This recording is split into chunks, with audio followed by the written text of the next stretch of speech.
Hey guys, this is Stacy from EatTheBite.com, and today we're making a fantastic restaurant-style chicken tikka masala. This creamy tomato Indian dish is so easy to make for dinner with leftovers for lunch too. So let's get to it. We've got a little prep work to do, and we'll start by making a marinade for our chicken. We'll finely dice some garlic and then some ginger. I need the juice from half of one lime, so I'm going to cut my lime in half and then set that aside for a minute.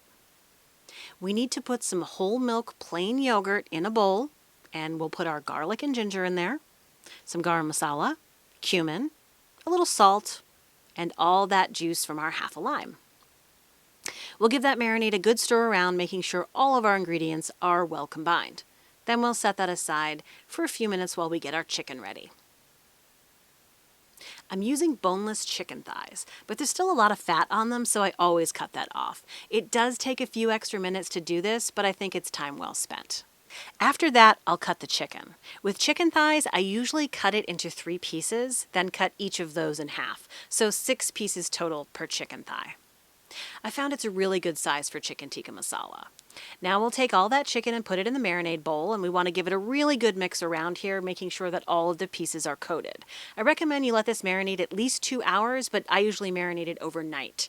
Chicken thighs are already pretty tender, but the yogurt really takes it to the next level of tenderness, and I love that. I strongly believe you cannot have a great chicken tikka masala without kasuri methi, which is dried fenugreek leaves.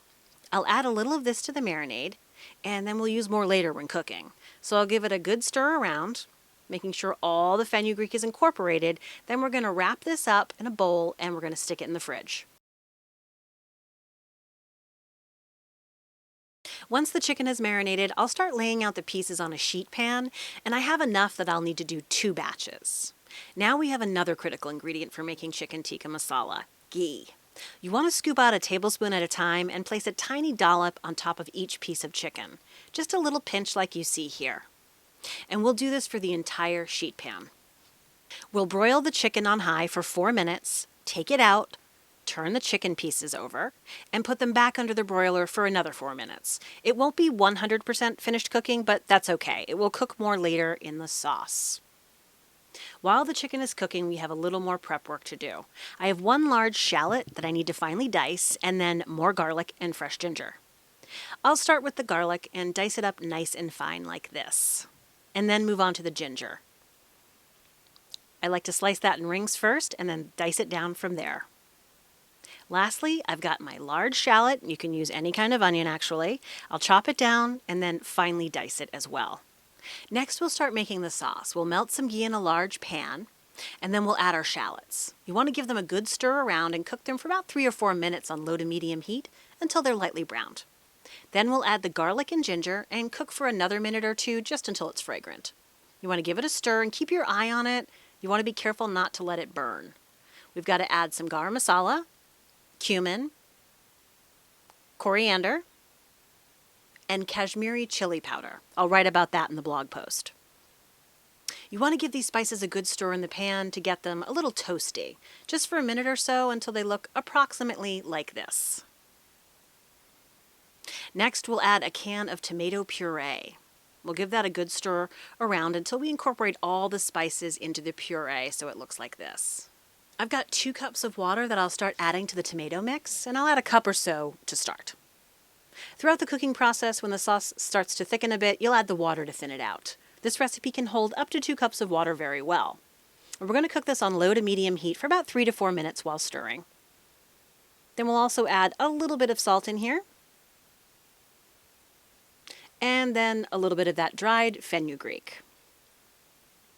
We'll give it a stir to blend it into our sauce, and now we're ready to add all that chicken.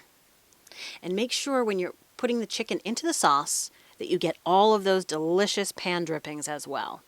So we'll give the chicken a stir into the sauce, and then I'm going to let that simmer on low to medium heat for about 5 to 8 minutes. When you see the ghee rising to the top of the sauce, to the surface, it's ready. I'll give it a stir here, and I'll add a bit more water, give it a stir, and then the last step, of course, is adding the heavy cream. Heavy cream is going to give you the richness and the depth of flavor that we're looking for in a chicken tikka masala. So you want to give that one final stir here, and look at this creamy, beautiful tomato sauce. I'm going to add a touch more fenugreek here, mix it in well, and then our beautiful final product. And now it's time to eat the bite. I've steamed some nice basmati rice, and I'm ready to dig into this gourmet meal. This creamy tomato sauce is so delicious, and the chicken is so tender and flavorful, and I highly recommend you give this dish a try. That's all for now. You'll find this and all the printable recipes on my website at eatthebite.com. And if you like this video, feel free to go ahead and subscribe to my YouTube channel. Thanks for watching, and see you next time.